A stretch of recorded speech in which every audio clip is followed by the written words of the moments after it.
सो good afternoon everybody, myself Acharya Vishvendra. आज एक topic पे आपसे डिस्कस करूँगा, specially for the students preparing for competitive exams like JEE NEET, CUET।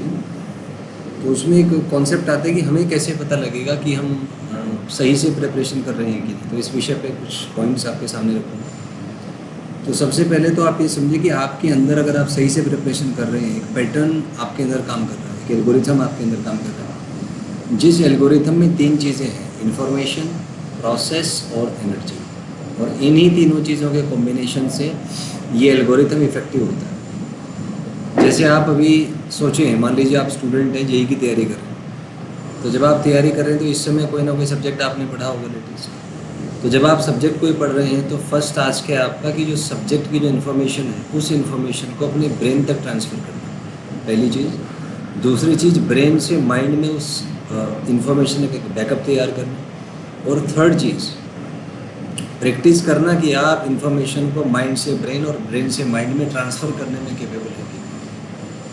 जैसे example आप सोचिए कि आज आपने क्या पढ़ा, फिज़िक्स में आपने कौन सा चैप्टर पढ़ा, उस चैप्टर में क्या क्या फॉर्मूले थे, क्या क्या रिजल्ट्स थे, क्या क्या कॉन्सेप्ट्स थे, क्या क्या ट्रिक्स थी।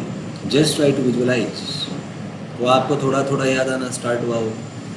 तो ये जो प्रोसेस है माइंड से ब्रेन तक इंफॉर्मेशन ट्रांसफ़र का, that is very crucial for your preparation.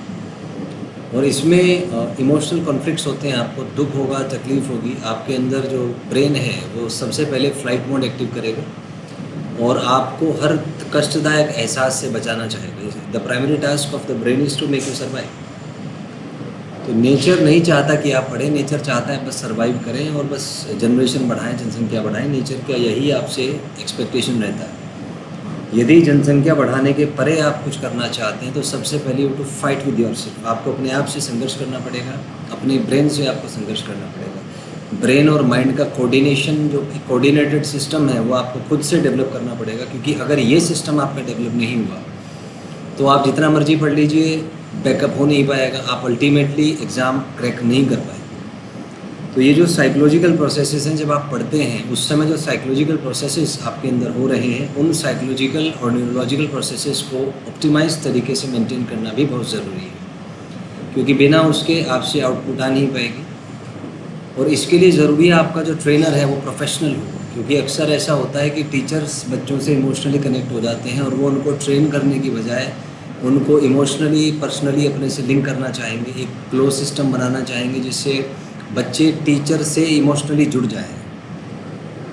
तो ये गलत है, क्योंकि आपका काम बच्चों को ट्रेन करना है। एग्ज़ाम के लिए आप उनको प्रिपेयर करना, उनके ब्रेन को, उनके इमोशंस को कंट्रोल करके, ब्लैक मैजिक करके या इस तरह के साइकोलॉजिकल मैनिपुलेशंस करके उनको ट्रैप करना, that is not the task of a teacher. और ज्ञान वही है जो आपको मुक्त करता है, जो आपको आज़ादी देता है, जो आपको मोर फ्रीडम देता है। अगर कोई ज्ञान आपको गुलाम बनाता है, किसी सिस्टम से आपको बांधता है, आपकी सोच को रोकता है, तो वो अज्ञान है, ज्ञान नहीं है। यहीं से एक असली और नकली गुरु के बीच में फ़र्क आपको पता लगता है, डिफरेंस पता लगता है। जो असली गुरु है वो आपको तरीका बताएगा, रास्ता बताएगा, और रास्ता बताएगा जिसके बाद आपको गुरु की भी आवश्यकता नहीं पड़ेगी। लेकिन जो नकली गुरु है वो रास्ता बताने के बजाय आपको अपने ऊपर आश्रित करेगा, एक ऐसा थॉट प्रोसेस आपके अंदर डालेगा कि आप बार बार उस टीचर पर डिपेंडेंट रहें।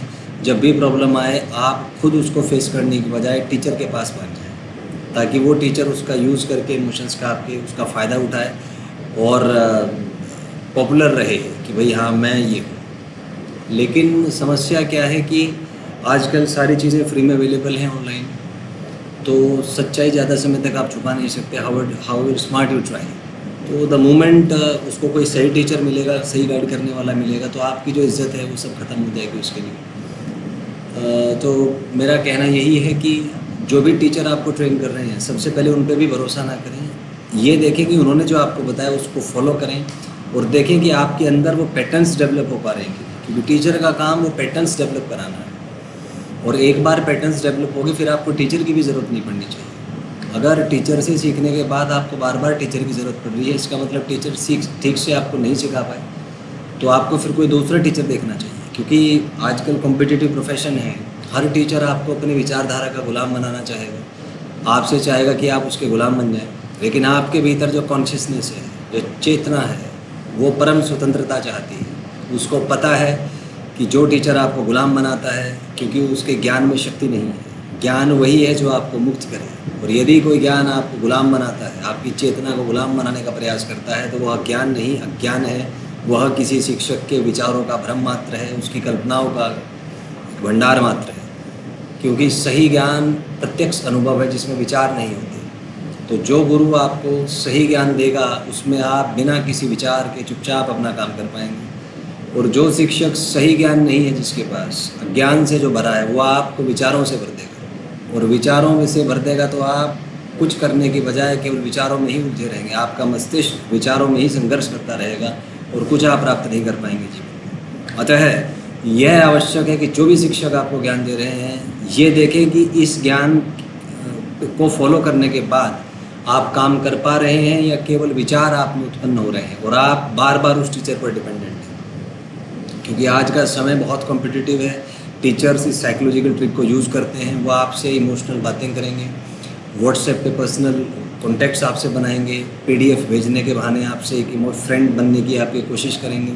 मतलब कुल मिला के आपको इमोशनली बॉन्ड बनाने की कोशिश करेंगे आपसे, जिससे आपका ध्यान काम से हट जाए और उस काम में जो कष्ट आपको होता है वो कष्ट से आप बच जाएं। तो बड़ी चतुराई से ये लोग कष्ट से बचा के आपको अपना काम निकाल ले जाते हैं। पर वो ये भूल जाते हैं कि कष्ट से आप बच गए, लेकिन पैटर्न्स आपके अंदर डेवलप नहीं हुए। तो जब आप एग्ज़ाम देंगे, आपके भीतर वो पैटर्न्स डेवलप नहीं है, तो आप एग्ज़ाम में आपको याद ही नहीं आएगा कि क्या पढ़ा था। तो ये जो तकलीफ़ है, जो सही ट्रेनर है वो आपको सही रास्ता बताएगा और वह तकलीफ़ से भरा हुआ होता है। आप ज़रा सोचिए, अगर इतना आसान होता पढ़ना तो सभी पढ़ लेते, सभी के रैंक्स आ जाते हैं। उसमें एग्ज़ाम लेने की ज़रूरत क्या थी? एग्ज़ाम इसलिए लिया जाता है ताकि पता लगे कि अंदर से हम क्या हैं। तो ये सॉर्ट ऑफ आपके माइंड ब्रेन सिस्टम की टेस्टिंग होती है कि पता लगे अंदर से आप किस लेवल के हैं, आपका दिमाग किस लेवल का है और क्या आउटपुट आप जनरेट कर सकते हैं। क्योंकि हर चीज़ स्वार्थ पे आधारित है। कोई भी किसी से बिना मतलब के बात नहीं करता, हर कोई स्वार्थी है। आपसे कोई बात कर रहा है, इसका मतलब कहीं ना कहीं वो आपसे फ़ायदा उठाना चाहता है। लेकिन ये अगर दोनों तरफ से ठीक है, कुछ फ़ायदा आपका, कुछ फ़ायदा इसका, तभी ये जो बातचीत है इसका कोई महत्व है। परंतु होता क्या है कि सामान्यतः शिक्षक बहुत तेज़ होते हैं दिमाग के, तो वो भोले भाले बच्चों को मैनिपुलेट करना जानते हैं। उन्हें झूठी कहानी सुनाएंगे, उन्हें कहेंगे कि जो सवाल मैं कराता हूँ आप उन्हीं को सीख लीजिए, उन्हीं का उत्तर याद कर लीजिए, यही एग्ज़ाम में आ जाएंगे। तो वो टीचर आपको गुलाम बनाएंगे। बड़ी चालाकी से उन टीचर्स ने आपको गुलाम बना दिया ताकि आप उस टीचर पर निर्भर हो जाएँ और बार बार आपको उसके पास जाना पड़े और जिसका इस्तेमाल वो टीचर करे। तो इसलिए यदि आप चाहते हैं कि कुछ अच्छा सीखें, तो पहले ऐसे टीचर से आप ट्रेंड हो जो पर्सनली आपसे अटैच ना हो, जिसका काम केवल आपसे जो बात करे, केवल काम की बात करे, सीखने सिखाने की बात करे। यदि कोई टीचर आपसे सीखने सिखाने के अलावा किसी भी प्रकार का मोटिवेशन, किसी भी प्रकार का व्यक्तिगत संबंध आपसे बनाता है, तो वो टीचर ठीक नहीं है। वो केवल आपका मिसयूज़ कर रहा है, आपको ब्लैकमेल कर रहा है, आपको हिप्नोटाइज कर रहा है। और आप ये देखें, किसी टीचर ने आपको अगर सही से सिखा दिया तो पर्सनल बॉन्ड बनाने की आवश्यकता नहीं है। तो टीचर फ्रेंड नहीं है आपका। अगर फ्रेंड ही सिखा देता तो टीचर की ज़रूरत क्या थी? फ्रेंड आप सिखा दें। क्योंकि समस्या है, खुद सीखना एक अलग चीज़ है, दूसरे को सिखाना एक अलग चीज़ है। क्योंकि उसके लिए बहुत जटिल मानसिक प्रक्रियाओं से गुजरना पड़ता है, तो ये संभव नहीं है। और भावनाएँ उसके आड़े आती हैं। भावनाएँ हमें कभी भी विकसित नहीं होने देती हमारे दिमाग को, और हमें काल्पनिक दुनिया में उलझाए रखती है। तो ज्ञान यदि प्राप्त करना है, यदि सीखना है, तो पहले भावनाओं से ऊपर उठें। आप सोचें कि कोई, मान लीजिए सचिन तेंदुलकर का एग्जाम्पल लीजिए, क्रिकेट के वो गॉडफादर सॉर्ट ऑफ कहे जाते हैं। तो उसके पीछे उनकी लगन है, उन्होंने अपनी भावनाओं का त्याग कर अपने लक्ष्य पर ध्यान केंद्रित किया। तो यदि आप भावनाओं में उलझ के रह गए तो कभी भी आपकी जो वाइब्रेशन है वो एक सर्टेन लेवल के ऊपर नहीं पहुँच पाएंगे और बहुत अच्छा आप परफॉर्म नहीं कर पाएंगे। इसलिए पहली बात तो जो भी आपके ट्रेनर हैं, जो टीचर हैं आपके, उनसे किसी भी प्रकार से इमोशनल कनेक्शन मत रखिए। आप केवल सीखने सिखाने के लिए ही उनसे बात करें। क्योंकि यदि टीचर आपसे इमोशनल रिलेशंस रखते हैं तो वो आपको ढंग से सिखा नहीं पाएंगे, क्योंकि सीखते हुए कष्ट होता है। और यदि आपके भावनात्मक रूप से किसी से जुड़े हैं तो आपसे सहन नहीं हो पाएगा कि वो कष्ट में रहे, विचलित हो जाएंगे आप। और ऐसी भावनाएं किसी काम में नहीं आती। आप सोचें, जब आप परीक्षा में बैठे हैं तो कोई भावना काम नहीं आएगी। जेई में लगभग 6000 पेजेस हैं A4 साइज़ की। एग्ज़ाम 25 से 30 पेज में से आता है। तो 3 घंटे के अंदर आपको 6000 पेज में से पूरा डेटा स्कैन करना हो। आई थिंक आप समझ रहे होंगे कितना फास्ट आपका स्पीड होना चाहिए। तो इसलिए इमोशनल कनेक्शन से बचें, प्रोफेशनल रहें, तभी कुछ आउटपुट अच्छा आएगा। धन्यवाद।